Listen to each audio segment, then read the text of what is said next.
bringing drugs and cocaine to the UK is so. I knew I was in trouble. I am afraid we have to check your bag. It's like people who don't know who my father is. My father will appear to me in that room with a double barrel. My mind went dido. Hi guys, welcome to the channel. My name is Mariatola Akpoguma. I'm Nigerian based in the UK and this is my very first video on YouTube. I'm super excited to be here today. I was motivated by Laifa Beauty. There was an episode of ours where she talked about you wanting to do YouTube and you've been old for a long time. Anybody that you've been pushing, go start YouTube and the person is refusing to start, push that person. This is the year to achieve all our goals. YouTube, as the name implies, you are the difference. There's no other you on YouTube than you. Listen, I am one of those people. She gave her viewers a very vital information. She said that when it comes to editing and things, they've made her life easy.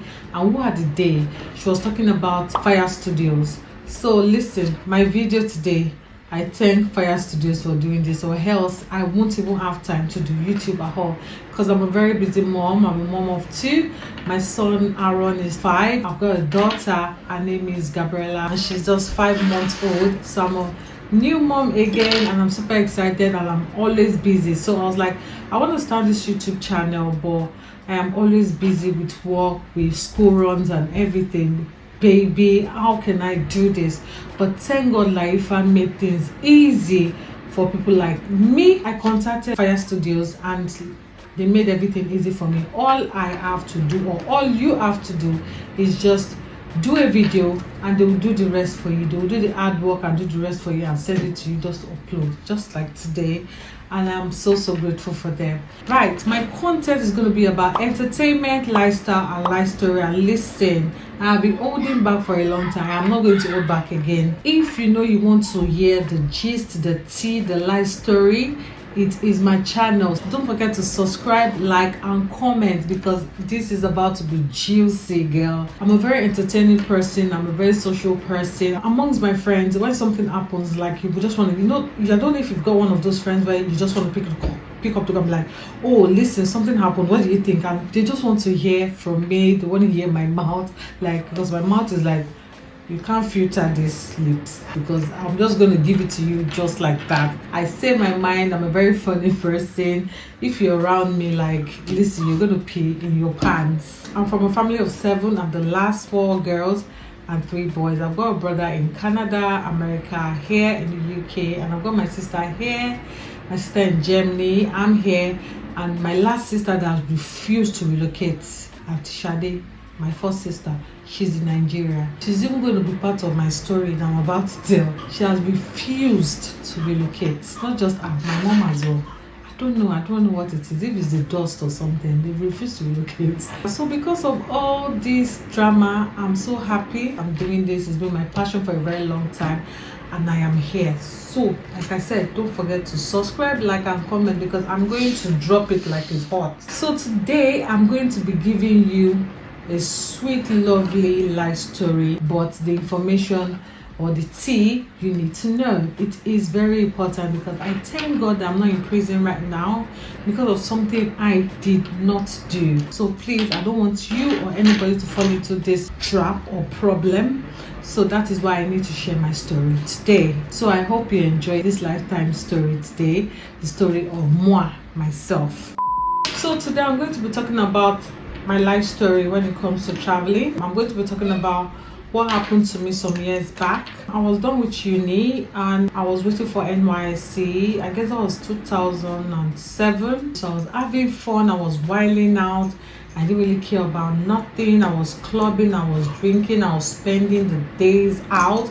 I wasn't coming home, I wasn't calling, and my dad wasn't having it. My dad is horrible, and he's one of those people like, when they say my dad in our army, if my dad knocks on the main gate, everybody is running. My dad was hard on me. He's so rest in perfect peace. I lost my dad last year, very painful. I'm still recovering from it. And but he's gone to rest now. We thank God. for everything. So my lovely dad at that point in time wasn't having it. And so one day he called me. One of those days I went clubbing and I just came back. Tola, come to my room. I knew I was in trouble. I went to his room. I said, you've been misbehaving these days, you know. In my mind I said, yes, so Tola, I know I've been misbehaving. And I want you to leave this town for now because seeing you is annoying. He wasn't even having it at all. And he said, I want you to go see your brother in the UK. So I said, all right, okay, Dad. Even if he tells me go to the village, I will go. So he said he was going to fill the form. I was going to sign. So some days after he filled the form, he called me to come over. I signed it. I took it to Ikeja with my sister. I dropped it. I was lucky. I was given 2 years visa to go to the UK. I was excited. I was not excited at the same time. I was like, where am I going to? I really don't know nobody there.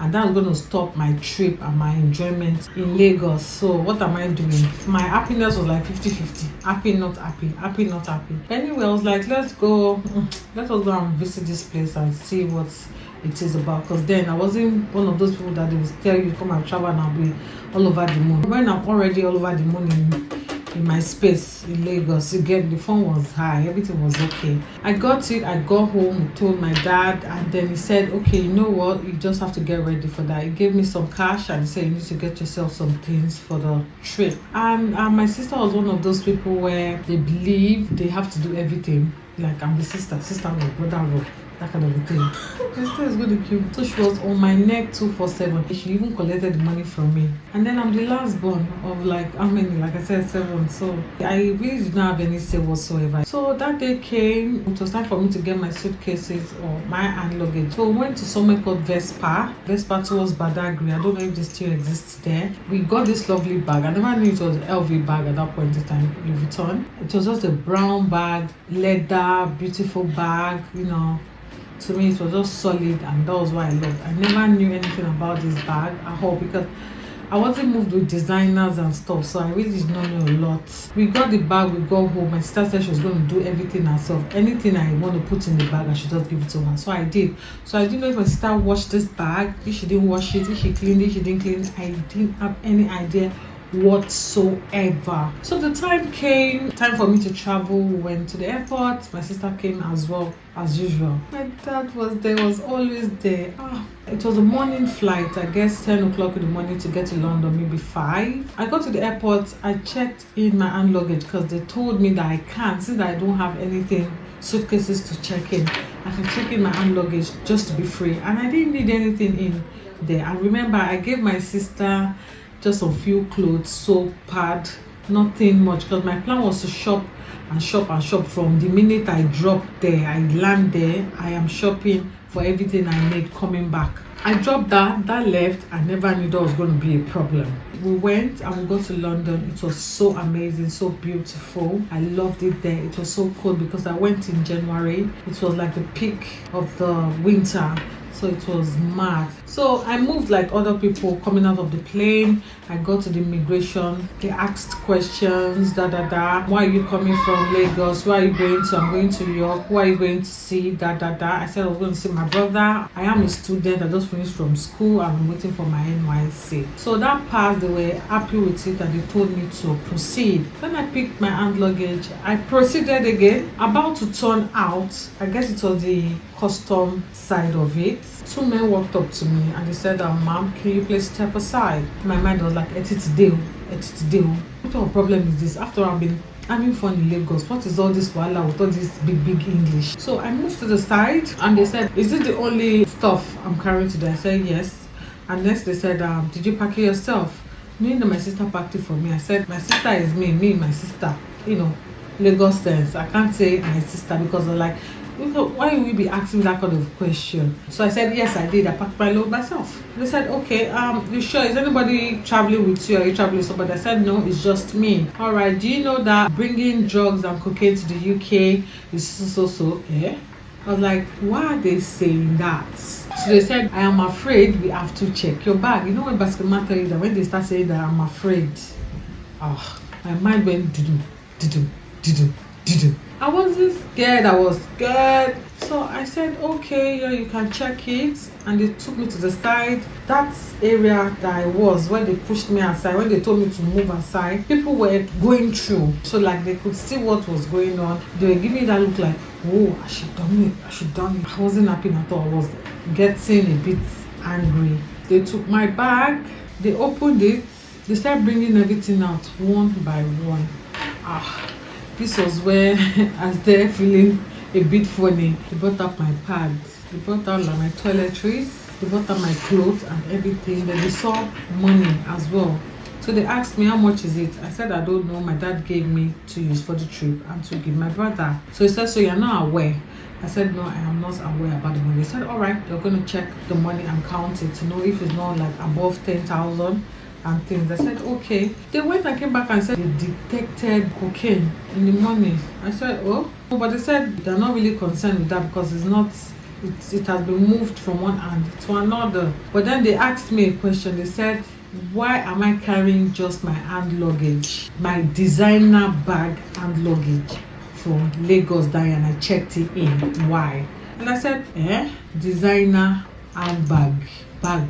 I said I didn't want to carry anything from Lagos. Why? I said I didn't need to carry anything because they told me that I could check it in, and that was what I did, since I didn't really need anything inside. So I checked it in and they said, all right, okay. Two of them, they went, they took the bag. Before then, they actually took like a swap stuff. They started swapping my soap. Not just swapping it, they were cutting the soap, cutting the soap and swapping. Took my pad, cut my pad. I started taking this person at that point. So I was like, in my mind, I was like, do you know how much that soap is? 500 naira. You just carry person soap, you just cut them like that, just like that. I was sure I didn't carry anything, but guess what? They started making me feel like I did something. I started hearing this noise of, you know, when they detect something and that thing starts to do ding, ding, ding, ding, ding. And then they all looked at me and they came back and they said, my bag, they will need to take my bag further for more investigation. Two women walked up to me and they said, these women are going to check me. That's when I knew it was serious. They took me into like a room, and that room I saw like a funny toilet. Now is what I gather now, the information. Those toilets where if you have something inside you and they want you to pull. I saw that toilet inside that place. And I knew something wasn't right. And these women, they checked me, they checked in, and they removed my wig. I wasn't expecting it. I didn't make my hair, I didn't make it. And they removed my wig, shaking the thing. I said, hey, these people don't disrespect me to a point where there's no going back. But you know, when you still cannot talk. And at the same time, I was kind of afraid for them to take me to this point. And listen, time started flying. At this point, when we do all these funny things, it was about an hour don't hit back. And they brought me out, they didn't see nothing. So they reported the case and they said they didn't see nothing. But then they told me again that my bag was the problem and I'm going to be staying here for a while. But they'll need to still speak to me. They took me in again, somewhere else entirely. These two women, one here, one there, they held me and they took me in. The officers, they come start to the plenty. No be small plenty. They started turning from 2 to 4, from 4 to 6, from 6 to... my mind started going like, what is going on? They took me into one office and they kept me there. So there was a glass. Another woman walked in with papers and down my passports and everything. She started asking me questions. But listen, this is how they ask their question. They'll ask you the same question like 5,000 times. They will twist it, ask you again. Did you pack your bag yourself? Did you know I was like, I packed my bag myself. Then when they pushed me to a point, I then said, my sister packed my bag for me. You see, you can see where they pushed me to, because already admitting that I did. Oh, your sister packed the bag for you. Who is your sister? Because before you told us that you packed the bag yourself. I didn't know what to do. Then I was not afraid because the woman was going in and coming out, going in and coming out. And she started asking me deep questions. Did I carry cocaine for somebody? Did somebody give me cocaine today? I can say it. And I was weak at that point in time. Everything was just going boom, boom, boom, boom. They said they detected drugs in my hand luggage. Yes. And it was them detecting it was really, really high. So that was why they had to take it in for investigation. So I was trying to explain to them at that point in time where I told the woman that this bag I bought in the market, my sister arranged this bag for me. I really did not know if she watched the bag or she didn't watch the bag. So to them, everything I was saying was like I was lying. I was like just cooking up a story. I've told them something the other time. Then I'm saying that I have one sister. And listen, when it got to a point, I said, see, guys, let me don't lie to you. You know when the African thing kicks in, I said, see, I am not that person that will do such a thing. It's like people who don't know who my father is. I can't even dream of saying that I want to carry something. Dream. My father will appear to me in that dream with a double barrel. To them, I was a criminal. They treated me just like a criminal. Like play. This turned to about 3 hours going to 4 hours. Yes, they wasted my time. I said, you know what? I've been here for a very long time. The person that was supposed to be picking me up, who is supposed to be my brother, I don't know where he is. Can you please check to know if he's around? And if he's around, please tell him I am here, because this has taken forever right now, because I was frustrated. Being my first time, I didn't even care again. I didn't care. So she went again. I said, okay, she's going to pass on the story. Pass on the information, and they're going to tell my brother, if he's out there, that this is what's going on. So she left and she came back again. See how long it takes. She went and she came back and said, oh, they've seen him, they've told him I should not be worried. They started doing the same thing all over again. And then it got to a point. You know what I said? I said, I hope they don't mind. Can they send me back to Lagos? Yes, I did. And they said no. They said I am here right now. They are not sending me back to Lagos until they are cleared of everything they want to do. So the case now is, I'm not going in, I'm not going there. I'm going to be here until they finish the investigation. So I was there, and the woman then offered me a drink. And I thought to myself, I was angry. So I said, if I not take this drink, I would think I put something for body. Sorry to say, because I'm a Robo. I speak Pidgin English. My dad is from Delta, is a Robo. My mom is from Abeokuta. So I was praying to God that just like a joke, just turning there, and this has turned into something else. And then they told me to stand up. These two women came again and they took me out. When they were taking me out, if you see the crowd, the crowd of security people, and this time I saw police officers. Let me be truthful, there were about close to 14 to 15 people still standing there. And at that point in time, I was afraid for my life. The eyes was just on me when they were bringing me. It was just me. It was nothing else but me. I felt like a criminal. My village people don't catch up with me. I started asking myself questions. Did anybody put anything in my hand luggage? Because it has gotten to this point where the time has gone, I am fed up, and this is happening, and they are taking it too serious. They put me to the side, these women, and the men were there, and they said they had to scan me this time. They brought the thing and they told me to climb on it, and they asked me if I was pregnant. I said no, that I'm not pregnant. They said all right. I jumped on it, and then the thing went boom, boom, a very big machine. But when they were doing this, people were still passing, and that I was embarrassed. I was standing there for about 5 to 7 minutes. I was just standing there, and they were checking and checking. In my mind, I was actually praying to God. I hope they don't find anything for that. I was just praying. I dedicated all my life, everything at that point in time, to God. So they were done, and they told me to step down. I did. And then they brought the bag. They said this was their first problem. Their first problem was the fact that I checked in the bag. I checked in my hand luggage because the designer's bag, they believe I should be holding it. I was like, what problem is this? But their research that they've done, their investigation, they've checked the bag very well, and they found out that there is nothing concealed inside the bag. Even though they had high indication inside my bag, they had traces of cocaine, and it was really very, very high. Somebody carried cocaine with that bag, and the only thing that it wasn't concealed, only that it stained inside. It wasn't concealed. That means my sister did not clean the bag. I was happy that that bag that they talked about, this LV bag, it didn't put me in jail. I was grateful to God, and they said next time, if you can do it, don't buy a used bag, because you don't know if something has been concealed inside and was not used or was misplaced. I know we Nigerians, they just pack everything they see from abroad, and just send it to them. They felt like I was just lucky was the thing, because they said if that's the case, they believe something must have been concealed inside, definitely. And me buying it and then me explaining myself now, Rabin is another situation on its own, because they won't believe me. They won't believe me at all. So don't let us get this confused. If you can do this, please do not buy a used bag. Go and buy Ghana Must Go, or go and buy Abba bag that will tear when you get to your destination. Go and buy it. Don't buy a used bag when you are traveling on anything. I would not advise anybody to buy a used bag, because that frustrated my life that day. Yes, and I was very, very lucky, because they said after checking and that happened, the only luck is that nothing was concealed inside, because somebody used that bag to carry drugs, cocaine.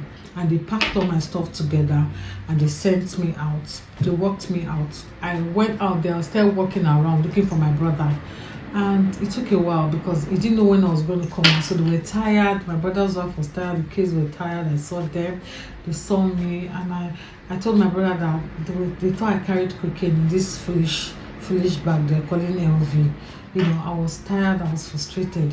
And he said he was actually scared. He has made lots of phone calls to people to even check the lawyer that will stand for me, just in case of anything. And that I just thank God for my life right now, that bag situation did not put me in problem. Please, if you want to do it, avoid it. If you have no choice but to get it, wash it, poke it, tear it if possible, and sew it back. Be sure of what you are carrying, because this story that I'm giving you today, I guess some people are in jail right now because of this.